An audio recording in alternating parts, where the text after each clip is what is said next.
I think there's a serious challenge.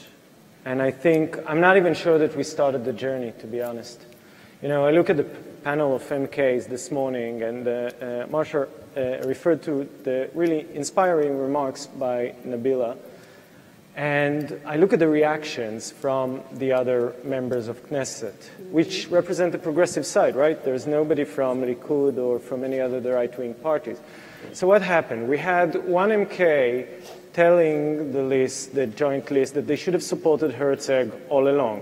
The other one tell them that she should have thrown Balad party out of their union. The other one intervenes and said, no, not just Balad, but Zuabi only, and you can leave the others in. So liberal Zionism or the progressives turned to a group of people giving orders to the Palestinian minority that's trying to organize and fight for its rights. So that was a very difficult moment for me. Because, in theory, these are the people we're supposed to be working together in the opposition of civil rights. And if that's their concept of civil rights, then there's a lot of work to be done. And I want to add a more general point about Balad and the challenge that it presents to liberal Zionism in the framework of this conversation, because it has a broader meaning. In Israel, we've got to the point where arguing for a state for all of citizens, equal right for everyone, is a form of Arab nationalism that should be made illegal, while arguing for an ethnic state that gives privileges to one group over the other is democracy. And no progressive would stand up and call this bluff, not even in this room. So,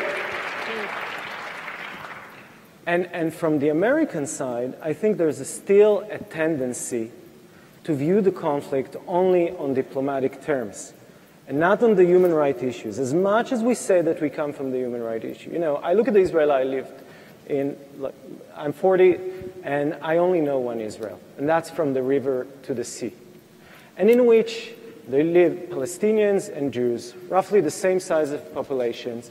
They're totally mixed with each other. They're mixed in the Galilee, they're mixed along the coast, they're mixed in the West Bank by now, they're mixed in the Negev, everywhere Jews living next to Palestinians. One group has everything, all the right. The other one has privileges given to it according to a complicated system of citizenship and where they happen to live and where their grandparents were in 48. And I think that we need to start looking at this in civil rights issues, if that's what we believe in. And that's the kind of activism I'm looking for, not redrawing maps in a way that will keep some people in and some people out so we can recall themselves democracy. But let's have a campaign about shutting down Ofer prison and treating people as civilians because they're a civilian population. And let's have a campaign. Let's have a campaign before we go one state, two state confederacy. Let's have a campaign about freedom of movement. Let's have a campaign about administrative detention. Just that, nothing else. Don't redraw the maps. Administrative detention. Minors in prison, treated like adults, treated like adult combatants. Minors, kids. Let's have a campaign about that. And then we can have the rest of the diplomatic conversation.